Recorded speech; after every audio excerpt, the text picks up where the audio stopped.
రాముడా నారాయణుడా దశాబ్ద కాలంగా రాములోరి క్షేత్రం భద్రాచలంలో ఇదే చర్చ జరుగుతోంది.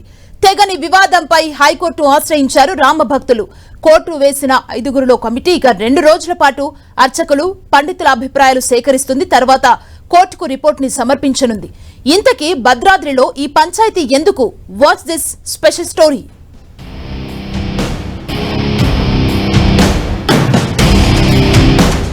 దక్షిణ అయోధ్యగా విరాజిల్లుతున్న భద్రాచలం క్షేత్రంలో దశాబ్ద కాలంగా రామనారాయణపై వివాదం కొనసాగుతోంది. సీతారామచంద్రస్వామి తిరుకళ్యాణ బ్రహ్మోత్సవాల తరుణంలో చర్చ తెరమీదకు వస్తుంది. భద్రాద్రిలో జరిగేది శ్రీరామ కళ్యాణమా లేక లక్ష్మీనారాయణుల కళ్యాణమా అంటూ కొంతమంది ప్రశ్నిస్తూ ఉండడం చర్చకు దారితీస్తోంది. దశాబ్ద కాలంలో ఎన్నోసార్లు ఈ విషయం శ్రీరామనవమి ముందు తెరపైకి రావడం, తరువాత తెరమరుగు కావడం ఏటా జరుగుతోంది. ఈ క్రమంలో ప్రభుత్వమే ఈ విషయంపై జోక్యం చేసుకోవాలని ఆధ్యాత్మికవేత్తలు, పీఠాధిపతులు, అధికారుల దృష్టికి తీసుకువెళ్లినా పరిష్కారం దొరకలేదు.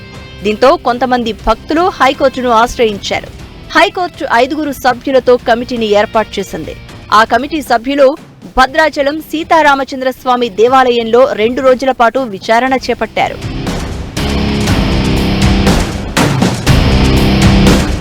రామనారాయణ అంశం ఆలయ వైదికులకు, భక్తులకు ఎన్నో సవాళ్లను విసురుతోంది. భద్రాచలం శ్రీ సీతారామచంద్ర స్వామివారి ఆలయంలో నిర్వహించే కళ్యాణోత్సవంలో రామనారాయణ అనే మాటను వైదిక బృందం ఉపయోగిస్తోంది. కొన్ని వర్గాలు దీన్ని తప్పుపడుతున్నాయి. కొన్నేళ్లుగా ఈ వివాదాల తాకిడి రాజుకుంటూనే ఉండగా తమదే సరైన పద్ధతి అని ఇరు పక్షాలు చెప్పుకుంటున్నాయి. గతంలో పలు సంచలన విషయాలను ప్రస్తావిస్తూ గుంటూరు జిల్లా ఆరేపల్లి అగ్రహారానికి చెందిన డాక్టర్ అన్నదానం చిదంబర శాస్త్రి రాసిన భద్రాద్రీసునకు జరుగుతున్న ఘోరాపచారం అనే పుస్తకం దుమారాన్నే రేపింది. రామాలయ సిబ్బంది ఈ పుస్తకంలోని అంశాలను ఖండించారు. తెలంగాణ రాముడి వైభవం తగ్గించేందుకు జరుగుతున్న కుట్రలో భాగంగానే రామనారాయణ వివాదాన్ని తెరమీదకు తీసుకొస్తున్నారనే వాదన ఉంది.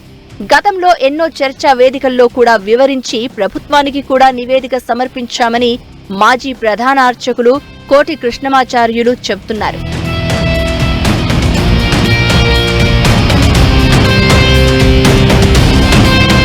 ప్రతి ఆలయానికి కొన్ని సంప్రదాయాలు, ఆచారాలు ఉంటాయని, లేనిపోని అంశాలు తెరమీదకు తేవద్దు అంటున్నారు. ఆలయ సంప్రదాయ అంశంపై 1999 నుంచే కొంతమంది కుట్రలు చేసి వివిధ కార్యక్రమాలు నిర్వహించుకుంటూ వచ్చారని పలువురు అర్చకులు అంటున్నారు. స్వామివారి కళ్యాణం వైష్ణవ సంప్రదాయం ప్రకారం జరుగుతుందని నాటి కమిషనర్కు వివరించామని చెప్తున్నారు. 2000 సంవత్సరంలో కళ్యాణం గురించి అసెంబ్లీలో కూడా చర్చకు వచ్చిందని, భద్రాచలం అర్చకులు పాటిస్తున్న సంప్రదాయాలే కొనసాగుతాయని హైకోర్టు కూడా గతంలో స్పష్టం చేసిందని గుర్తు చేశారు. ఆ తీర్పుతో భంగపడ్డ కొందరు అప్పట్నుంచి కుట్రలకు తెరలేపారని మండిపడుతున్నారు. భద్రాచలం శ్రీ సీతారామచంద్ర స్వామివారి దేవస్థానంలో రాముడా, రామనారాయణుడా అనే దానిపై దశాబ్ద కాలానికి పైగా కొనసాగుతున్న వివాదం ఇప్పటికైనా కొలిక్కి వస్తుందా అన్న చర్చ ఉంది. హైకోర్టు కమిటీ వైదిక సిబ్బంది, వేద పండితుల అభిప్రాయాల సేకరణతో పాటు వివాదానికి కారణాలను వీడియో రికార్డు ద్వారా సేకరిస్తోంది.